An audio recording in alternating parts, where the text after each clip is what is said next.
I originally talked outside, but the wind noise was bothering the heck out of me, so I'm just overdubbing a voiceover for this video. I'm showing the dirt on the side of this Ford Edge that we're doing a ceramic coating test on. I just washed it yesterday. Today it was snowing. There's some, wet roads and salt. So this is the side that's not with the fresh coating. You can see the uniform dirt pattern that was on that passenger side. But as we come around to the driver's side, you'll notice one of the coatings is a little better at this point of repelling the dirt, or as the water flings up onto the vehicle, it helps do its self-cleaning properties where it's just kind of beating and falling off of the vehicle.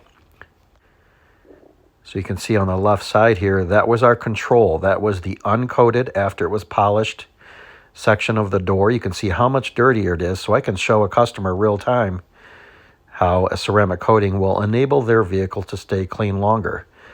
I love the Gyeon products and DIY details, but I just wanted to show you that at this point, we're about 1 month in or so of these coatings, that Gyeon MOHS Evo does seem to be a little bit better at dirt repellency.